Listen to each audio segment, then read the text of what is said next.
Good morning, and thanks for having me here. What an honor to be with all the leaders behind me.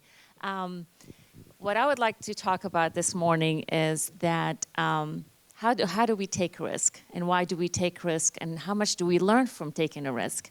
I feel like every day I tend to take a risk, and I think it's because of the challenge. And I love to be challenged, and I love to make mistakes. I've learned from some, and some of them I repeat. So it's just kind of that's a routine that I tend to take on a daily basis.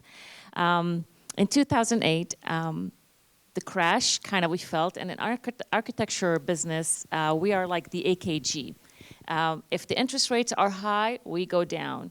I have a great team in the office, and I looked at around my team, and I'm thinking, okay, we need to come up with some ideas to maintain and keep our doors open. And especially when you're committed to a team, it's a huge responsibility that you take on, is because you do care for them, you love them, and as much as you love your spouse and your children, and actually sometimes they're better than your children. But anyway, the fact is we kept looking around and wondered what we can do to continue. A friend of mine gave me a call and says, hey, how about we go into the food business, and we bring a chain here in Springfield that we don't have yet, and let's just go ahead and do it. And I'm like, wow. So I went to my husband. I said, what do you think? And my husband is a great cheerleader. He's a great man, but it doesn't mean that he's perfect. He's never on time. He always says, take it, go do it, do it, do it. Even though it's a bad idea, he always says, go and try it. We did try it. My friend and I, we did, and we thought we did a great job. The first day, it was great day for us, and it was the #1 in the corporation that we were #1 in sales. Well, guess what?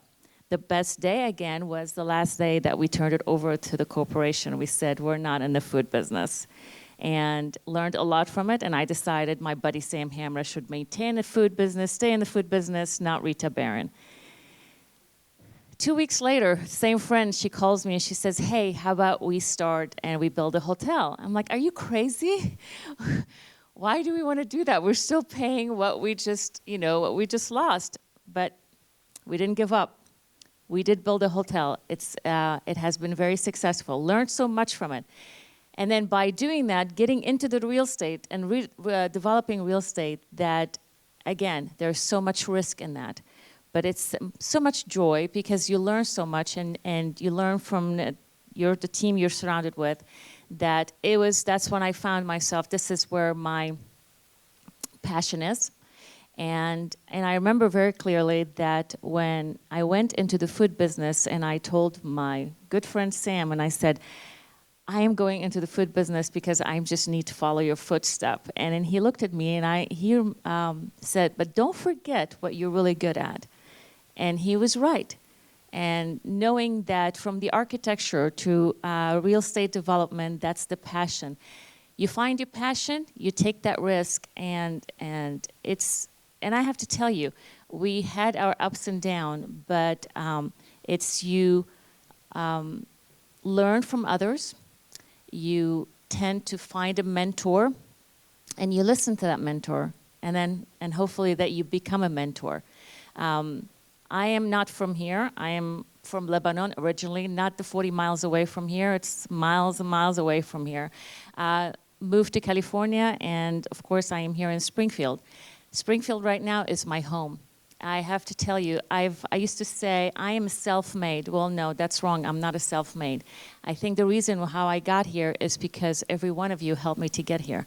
And also I want to leave a note to my female fellows that don't think because we're female we can't make it and we don't have a chance. Yes, we do, because the reason I'm here, every male helped me to get here, and I'm very thankful to everyone in Springfield. Made me feel at home. I used to, when I lived in Lebanon, my oldest brother is 19 years older than me, and of course he moved to the United States before I did, way longer before I did.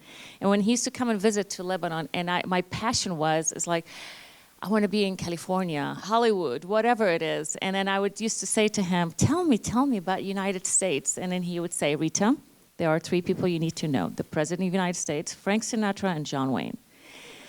So I am here in Springfield. I am proud to be in Springfield. I had my children here in Springfield. I have 2 teenagers, and that's the hardest work ever. I don't know how I'm going to survive, but I've heard that when you have 8 children, God bless you. I don't know how you can do it. But anyway, so the bottom line is by taking a risk, learn from failure. Failure is great. It's a great experience. It makes you stronger. It opens your mind to creativity. And there's so many things out there that we say ideas. Ideas are there. It's just how do we just be open and be creative and take the step and not to be scared. And believe me, when you surround yourself with smarter people than you do, you will succeed. But don't forget, the bottom line is, and I have it in the handout, don't forget how you got there, because so many people helped you to get there. And I am thankful for every one of you. Thank you.